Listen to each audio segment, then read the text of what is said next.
हाय, मी ऋतुजा. तर ना आज रुपालीचा वाढदिवस होता. त्यानिमित्ताने हा सगळा गोंधळ चालला होता. वाढदिवस कोणाचाही असला तरी एक्सायटेड मात्र पोरं असतात. का धिंगाणा असतो की विचारायलाच नको.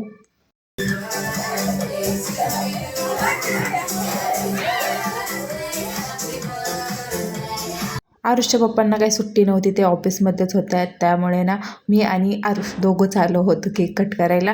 तसं त्यांचा अचानक कॉल आला तिचा की ये म्हणून. मला नव्हतं माहिती की केक वगैरे काय आणला आहे म्हणून, नाहीतर गिफ्ट वगैरे काहीतरी घेऊन गेले असते. पण मग अचानक सांगितल्यामुळं फक्त कॅडबरी घेऊन गेले तिच्यासाठी. आणि तिथे गेल्यावरती टी व्हीला गाणी लावली होती मोठमोठ्या. आणि यांचा केक कट करायच्या आधी डान्स चालू होता. केक कट केल्यानंतरही एवढा मोठा धिंगाणा घातला त्यांनी सगळ्यांनी मिळून, म्हणजे तिघांनी, 2 पोरं आणि बड्डे गर्ल यांनी मिळून केक कट केला. आणि काय केक कट झाला आहे त्याच्यामुळे मध्ये मध्ये हात घालायला तर लेकरं तयारच झाली होती. आरुषने तर एवढं परेशान केलं, नुसतं जाऊन केकमध्ये मध्ये मध्ये मध्ये हात घालत होता. आणि ना जेव्हा त्याच्या बंटी माऊने त्याला केक चारला तेव्हा कुठं जाऊन पोरगं शांत बसलं. नाहीतर मी तर त्याला फटके द्यायलाच आले होते, इतका त्याने वैताग दिला. काय करावं या पोरांना, इतका कसा केक आवडतो काय माहिती. रुपालीचं खायचं राहिलं बाजूला आणि ह्यांनीच आधी केकवर ताव मारला होता.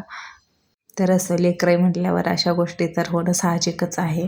आम्ही ना फोटोज वगैरे काढले तिला केक वगैरे भरवताना. आणि यानंतर हे जे यांचे खरे रंग दाखवले ना पोरांनी, विचारायलाच नको. असले डेंजर एवढा डेंजर त्यांचा डान्स चालला होता. कुठे शिकले होते काय माहिती. आणि त्यांना प्रोत्साहन हे दाजी देत होते, त्याच्यामुळेच त्यांचं एवढं मोठी नाटकं चालली होती.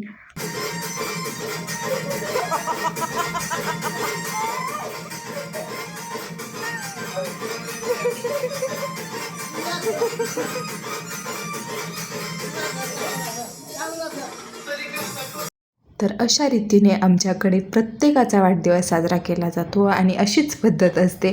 वाढदिवस असतो एकाचा आणि एन्जॉय मात्र ही पोरं करतात. तर चला बाय.